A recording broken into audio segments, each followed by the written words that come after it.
Story lovers, you arrive at luxury tales, where hidden empires collide with forbidden love and destiny strikes without warning. Like, subscribe, and turn on notifications, because tonight's story is raw, unpredictable, and drenched in secrets money can't hide. Now sit back. Luxury Tales unfolds. Jessica Donald grew up believing that life rewarded discipline, patience, and honesty. She was raised in a modest suburban neighborhood where mornings began early and expectations were always clear.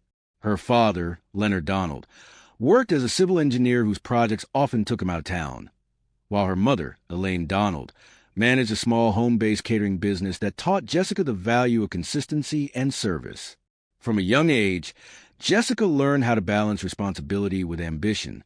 She helped her mother prepare meals, learned how to manage time efficiently, and developed a deep respect for structure.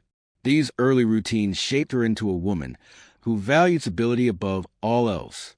Jessica's academic life reflected the same discipline. She excelled in school, not because she was naturally gifted, but because she was relentless. She believed effort mattered more than talent. In college, she majored in corporate communications, drawn to the idea of building bridges between people and institutions. She worked part-time jobs throughout her studies, refusing to depend entirely on her parents. Her peers often admired her calm demeanor and emotional maturity, unaware of the pressure she constantly placed on herself to succeed without shortcuts. Emotionally, Jessica was cautious. She had seen relationships fail around her, friends whose lives unraveled after trusting the wrong people. As a result, she approached love slowly, preferring emotional safety to passion. Her hobbies reflected this inward nature.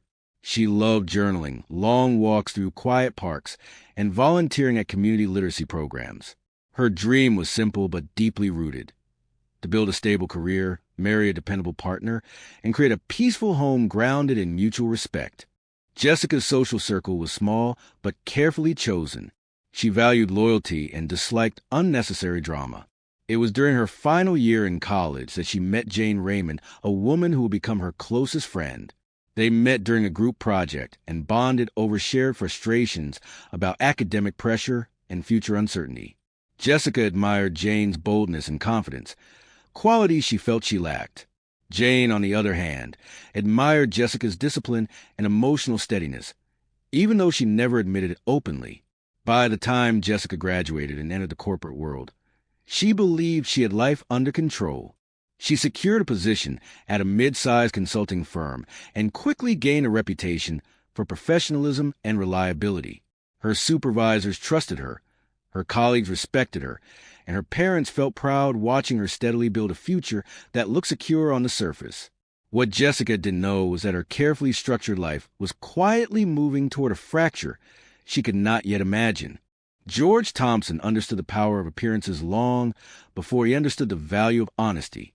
Raised in a fragmented household, George learned early that perception often mattered more than truth. His father disappeared when he was young, leaving his mother to juggle unstable jobs and mounting debts. Instead of motivating George toward resilience, the instability shaped his belief that survival required deception. He watched people with confidence receive opportunities, regardless of their integrity, and he absorbed that lesson deeply. As a teenager, George learned how to speak persuasively, dress sharply, and mirror the expectations of whoever stood in front of him. He developed a talent for making people feel important while revealing almost nothing about himself. By the time he entered adulthood, this skill had become second nature. George never stayed in one place too long. He moved through cities, short-term jobs, and social circles, leaving just before questions became too sharp. Professionally, George presented himself as a financial consultant with impressive connections. He spoke fluently about markets, investments, and business growth, often borrowing terminology from articles he barely understood. His confidence filled the gaps his knowledge lacked. What no one initially realized was that George's income came not from legitimate consulting, but from carefully structured fraud schemes. He manipulated data, exploited loopholes, and preyed on people who trusted him to manage their finances discreetly. George's lifestyle reflected curated success. He drove a leased luxury car, wore tailored suits, and frequented upscale venues where image mattered more than substance. He understood how to position himself in rooms where questions were rarely asked too deeply. Socially, he thrived. People admired his charm and gravitated toward his stories of success, never realizing that those stories changed subtly depending on the audience. Emotionally, George avoided depth. Relationships for him were transactional, providing validation, access, or cover. He enjoyed admiration but feared exposure. His hobbies revolved around control, high-stakes poker games, private networking events, and fitness routines designed to project discipline rather than health. He dreamed not of stability but of dominance, to reach a level where no one could question him or look behind the curtain. By the time George crossed paths with Jessica Donald, he saw her as something rare. She was grounded, respected, and trusted. To George, she represented legitimacy, someone whose clean reputation could anchor his fabricated world. He did not approach her with malice initially, but with calculation.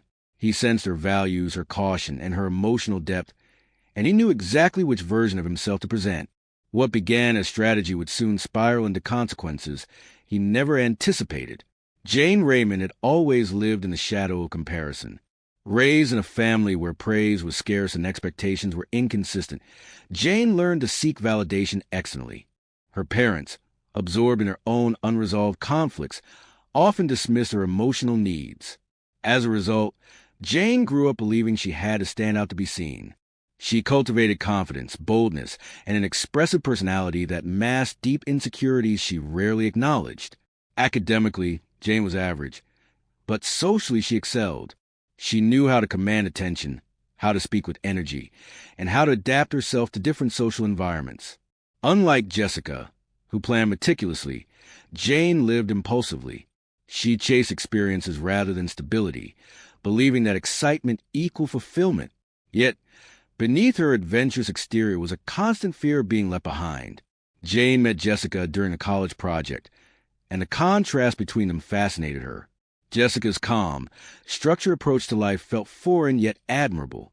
Over time, Jane grew attached to Jessica, relying on her emotional consistency.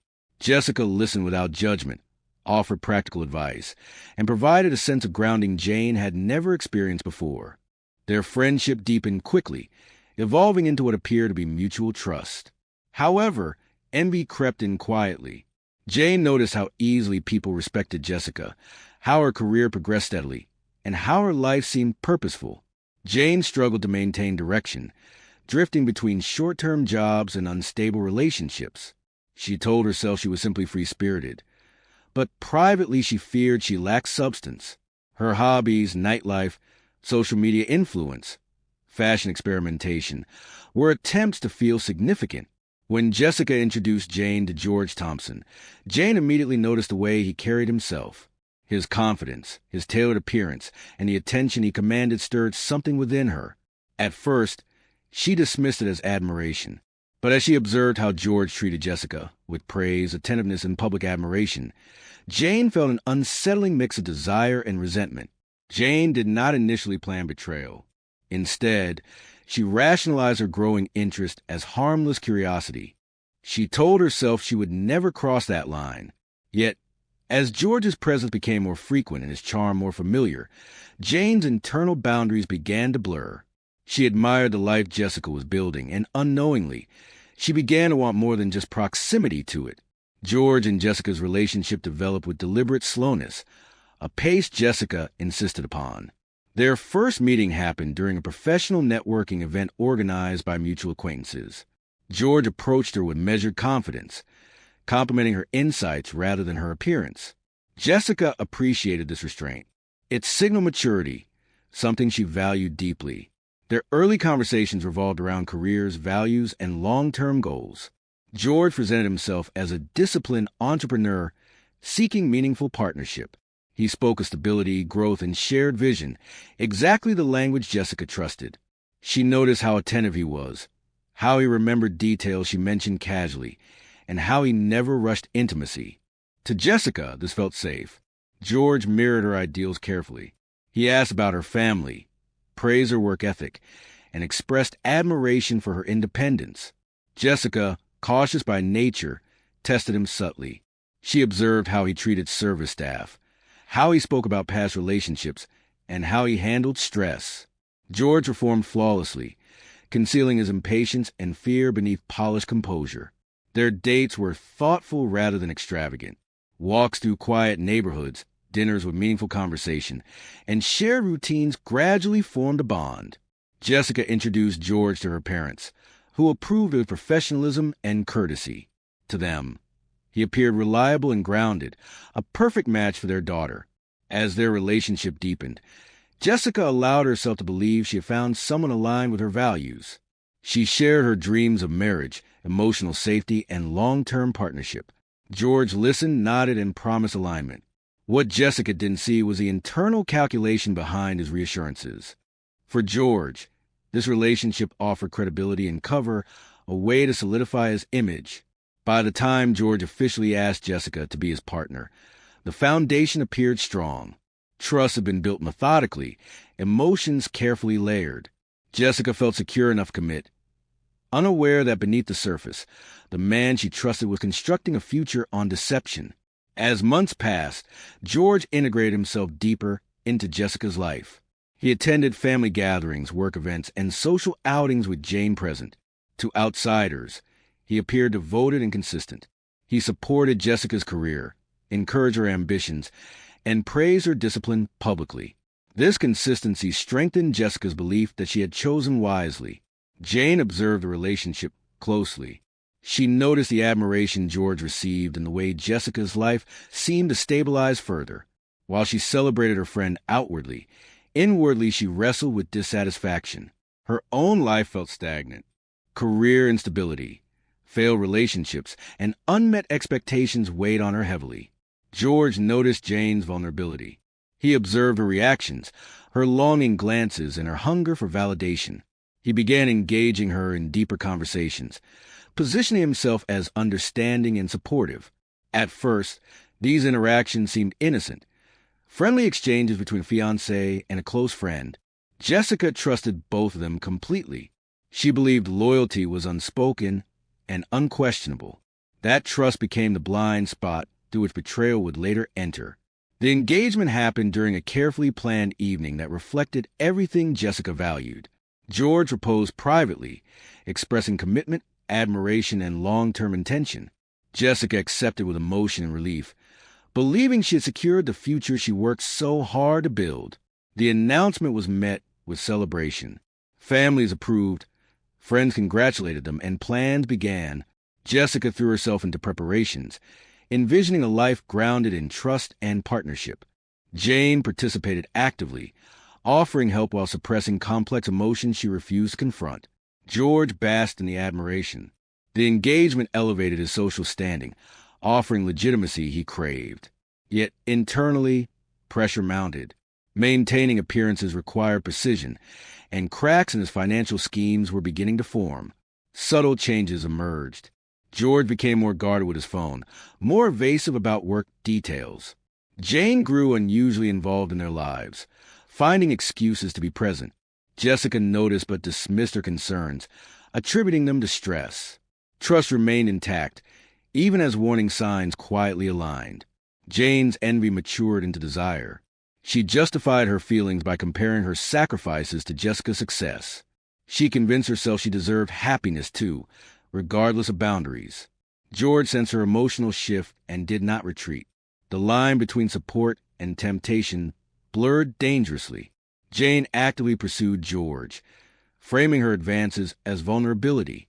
George crossed the line fully, abandoning restraint. Their affair escalated quickly, fueled by secrecy and ego. What they didn't know was that the consequences were already in motion. Jessica returned home unexpectedly and discovered them together. The shock fractured her world instantly. She cried, confronted them, and waited for remorse that never came. George ended the engagement coldly, choosing Jane without hesitation. Everything Jessica believed in collapsed in that moment. The aftermath of the betrayal settled over Jessica Donald's life, like a suffocating fog that refused to lift. She did not scream or collapse immediately after George walked out with Jane.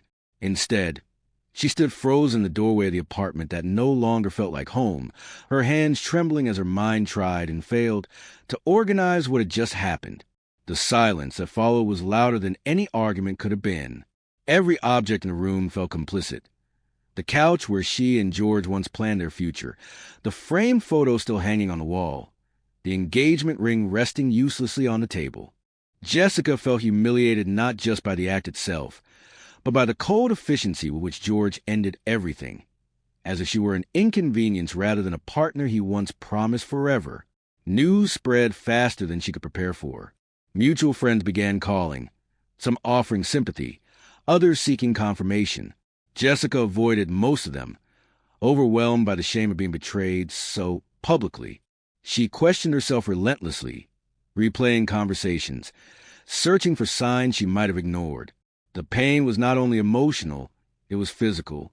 She struggled to eat, barely slept, and felt a constant tightness in her chest that made breathing feel deliberate rather than automatic. Her parents arrived quietly, offering presents rather than questions. They respected her silence, understanding that grief did not always need commentary. At work, Jessica forced herself to maintain composure. She refused to let George's betrayal dismantle the professional life she had worked so hard to build. Still, concentration was difficult. Meetings blurred together, and routine tasks felt monumental. Colleagues noticed her withdrawal but admired her resilience. She did not cry in public spaces.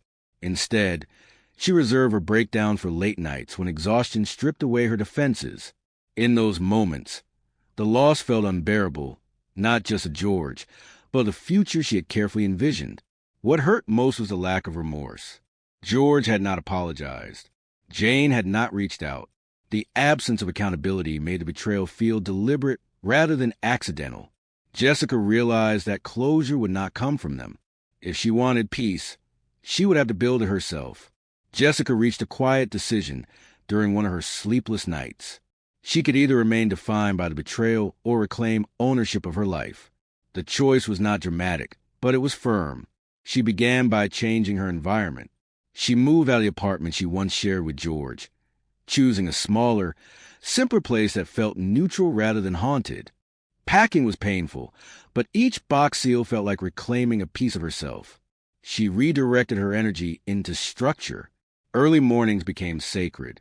She resumed journaling, documenting her thoughts honestly rather than suppressing them. Writing helped her organize emotions that felt chaotic and overwhelming. She also returned to physical routines, long walks, gym sessions, deliberate meals, small acts of self-respect that reminded her she still had agency over her body and mind. Professionally, Jessica doubled down on her ambitions. She volunteered for challenging projects, attended industry workshops, and sought mentorship from senior colleagues. Her work became a refuge, a place where effort still yielded results. Success did not erase pain, but it restored her confidence in her own competence. Slowly, she began to trust herself again. Emotionally, healing was uneven. Some days felt empowering. Others brought sudden waves of grief. Jessica allowed herself to feel both without judgment. She refused to rush forgiveness or closure. Instead, she focused on growth. She read extensively about emotional resilience, boundaries, and self-worth. These ideas did not transform her overnight, but they gave language to experiences she had struggled to articulate. Jessica also reassessed her relationships. She distanced herself from acquaintances who treated her pain as gossip and strengthened bonds with those who respected her privacy. She learned that rebuilding did not require isolation. It required discernment.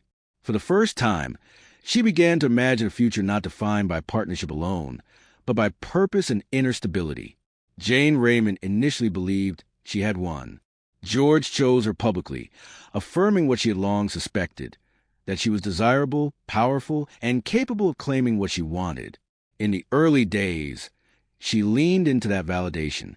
She moved in with George quickly, immersing herself in the image of a new life that felt exciting and rebellious. For a moment, the guilt was quiet, but cracks appeared almost immediately. George's charm shifted unpredictably. He became irritable, evasive, and increasingly secretive. Conversations that once felt exciting now felt transactional.